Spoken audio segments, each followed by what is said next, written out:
شیخ ناصر الدین البانی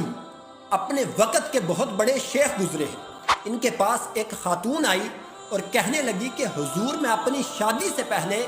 نماز روزے کی بہت زیادہ پابند تھی اور خوب قرآن پاک کی تلاوت بھی کیا کرتی تھی، کیونکہ ان چیزوں میں مجھے ایمان کی ایک حلاوت اور مٹھاس محسوس ہوا کرتی تھی۔ میں قرآن پاک کی تلاوت سے، نماز سے بڑی لطف اندوز ہوا کرتی تھی، بڑی محظوظ ہوا کرتی تھی، مجھے ان چیزوں سے دل کو بڑا سکون ملا کرتا تھا، لیکن انفارچونیٹلی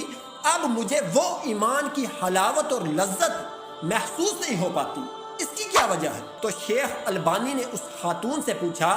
کہ مجھے یہ بتاؤ کہ تم اپنے خامند کے، اپنے شوہر کے حقوق ادا کرنے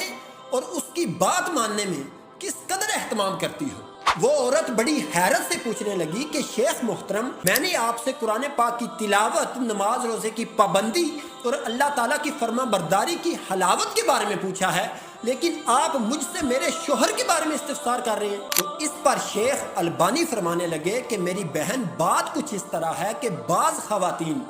اس لیے ایمان کی حلاوت، اللہ تعالیٰ کی فرما برداری کی لذت اور عبادت کا پر لطف اثر محسوس نہیں کر پاتی، کیونکہ رسول اللہ صلی اللہ تعالی علیہ وآلہ وسلم نے فرمایا وَلَا تَجِدُ امْرَأَةٌ حَلَاوَةَ الْإِيمَانِ حَتَّى تُؤَدِّيَ حَقَّ زَوْجِهَا،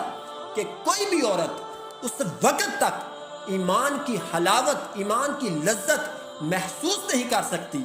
جب تک وہ اپنے شوہر کے تمام حقوق ادا نہ کر دے۔